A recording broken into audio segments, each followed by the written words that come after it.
گاڑی ایک جھٹکے سے سنسان جنگل میں رکی۔ ایک سیاہ کپڑوں میں ملبوس آدمی گاڑی سے اترا، ادھر ادھر نظر دوڑائی تو کالی رات نے جنگل کی وحشت کو اپنی لپیٹ میں لیا ہوا تھا۔ اس آدمی نے گاڑی کا پچھلا دروازہ کھولا اور ایک وجود کو جھٹکے سے اپنی طرف کھینچا اور اپنی باہوں میں بھر کے جنگل کی اور چل پڑا۔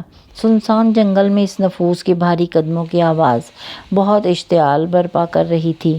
وہ بنا ڈرے جنگل کے بیچوں بیچ جاتے ہوئے اچانک رکا۔ ایک پہاڑی کے نیچے اس نے نسوانی وجود کو پھینک دیا۔ فضا میں اچانک بہت بھیانک آواز پیدا ہوئی اور اچانک ہر طرف سناٹا چھا گیا۔ ایک اور کالی گھنونی رات کا اختتام ہوا۔ وسیع و عریض رقبے پر پھیلا ہوا جنگل، پہاڑیوں کے بیچوں بیچ یہ گاؤں خوبصورتی میں اپنی مثال آپ تھا۔ عندلیب ایک حسن، ایک مہکا ہوا پھول، اس گاؤں کی جان، ہر انسان کے چہرے پر مسکراہٹ لانے والی، ہر سو خوشیاں بکھیرنے والی، ہمیشہ خوش رہنے والی یہ لڑکی عندلیب کھلکھلاتا پھول تھی۔ عندلیب کہاں جا رہی ہو؟ رکو تو، بات تو سنو، کیسے بھاگی جا رہی ہو؟ ظاہشہ نے دوڑتے ہوئے عندلیب کو بولا۔ بی جان نے تمہیں اجازت دے دی وہاں جانے کی جہاں تم نہیں جا سکتی؟ عندلیب نے تھوڑی سی اسمائل پاس کرتے ہوئے کہا۔ کیا مطلب؟ تم پہاڑی کے اس پار جا رہی ہو، تمہیں پتہ ہے نا وہاں جانا تمہارے لیے خطرے سے خالی نہیں ہے، پھر بھی تم کیوں وہاں جانے کی ضد کرتی ہو؟ اور بی جان نے تمہیں اجازت دے دی وہاں جانے کی؟ مجھے اس بات کی سمجھ نہیں آتی کہ تم سب لوگ مجھے وہاں جانے سے کیوں روکتے ہو، حالانکہ میں پیدا بھی اس باغ میں ہوئی تھی جہاں عندلیب کے پھول کھلتے ہیں، اور میری پیدائش کے بعد ہی وہ مرجھائے ہوئے پھول کھل گئے تھے، تو پھر مجھے سب وہاں جانے سے کیوں روکتے ہیں؟ عندلیب نے افسردگی سے کہا۔ تمہیں پتہ ہے نا تم ہم سب گاؤں والوں کے لیے کتنی خاص ہو، بہت خاص ہو، جیسے اللہ تعالیٰ نے تمہیں ہمارے لیے خاص بھیجا ہے۔ کیسے اس گاؤں میں تم خوشیاں واپس لے کے آئی ہو، لیکن میں نہیں چاہتی اس گاؤں کی خوشیاں دوبارہ چلی جائیں۔ تمہیں پتہ ہے اس پہاڑی کے اور کیا ہے؟ وہ باغ کیسا ہے؟ وہ باغ کا محل کیسا ہے؟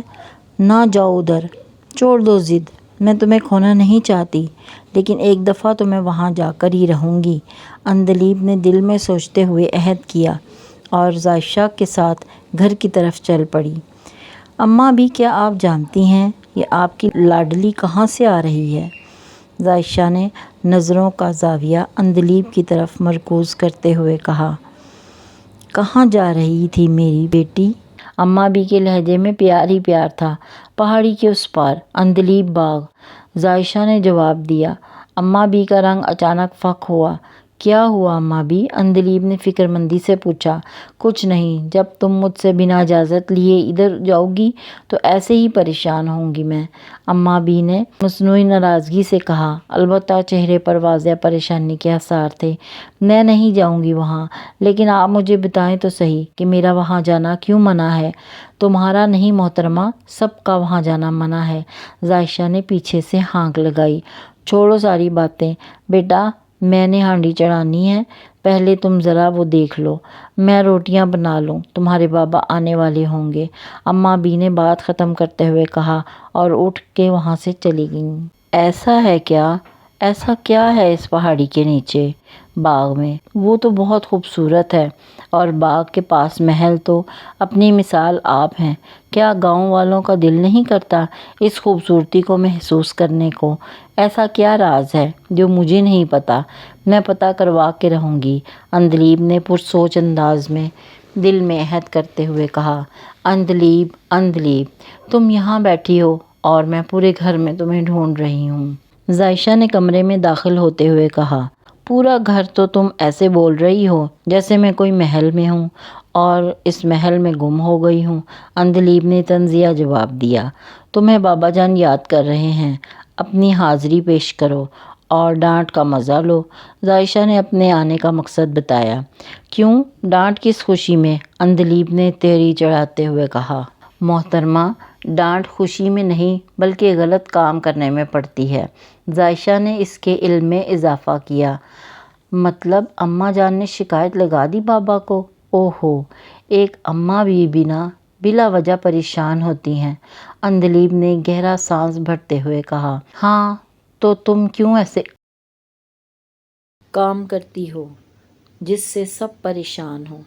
عائشہ نے مصنوعی ناراضگی سے کہہ دیا، یار میں صرف اس باغ میں جانا چاہتی ہوں، خیر تم سے تو بحث کرنا ہی فضول ہے۔ عندلیب نے بات کرتے ہوئے کہا، کیوں مجھ سے بحث کرنا کیوں فضول ہے؟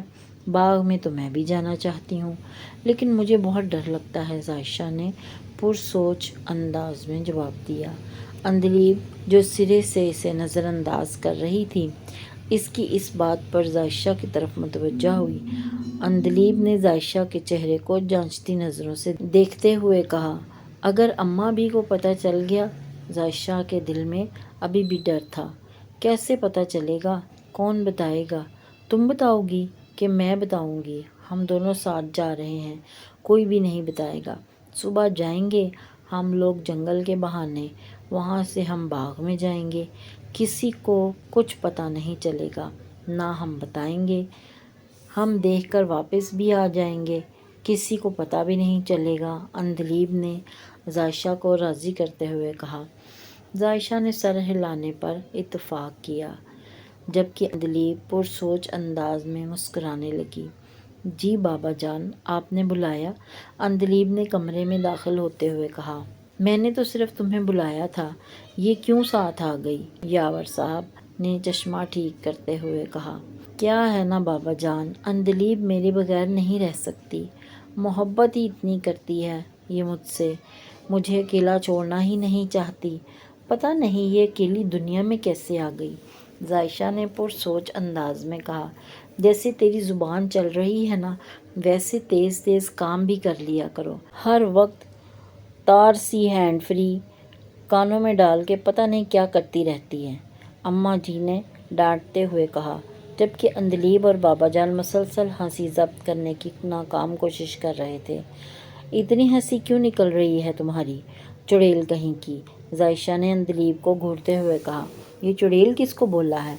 تم ہو چڑیل، جن بھوت، میں تو پری ہوں جو ایک دن اڑ کر تم سے دور چلی جاؤں گی، اللہ نہ کرے کہ تم ہم سے دور جاؤ۔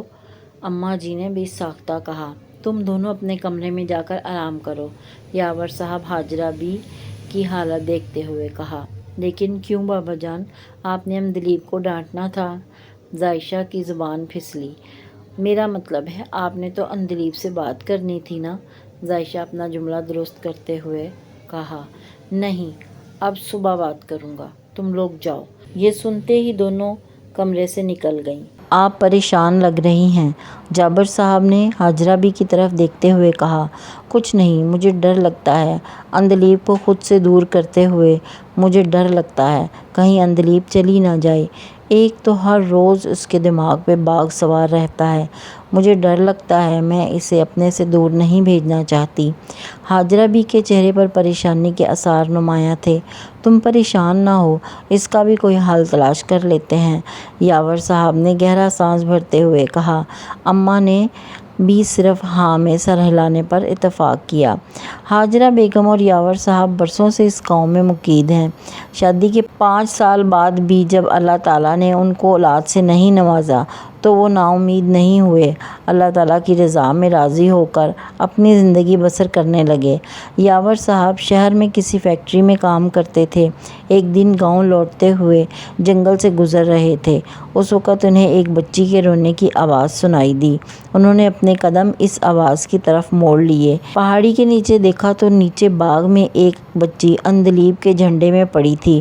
یاور صاحب پرسوچ انداز میں نیچے جانے کے بارے میں سوچنے لگے، پھر کچھ سوچ کر اپنے قدم واپس موڑ لیے، بچی کے رونے کی آواز مسلسل آ رہی تھی۔ یاور صاحب سے برداشت نہ ہوا، وہ تو خود اس نعمت کے لیے ترس رہے تھے، تو اپنے قدم نیچے کی جانب موڑ لیے، بنا محل باغ کو دیکھے انہوں نے جلدی سے بچی کو اٹھایا اور اپنے قدم گاؤں کی طرف موڑ لیے۔ گھر آ کر انہوں نے بچی حاجرہ بی کو دی اور سارا واقعہ بیان کیا۔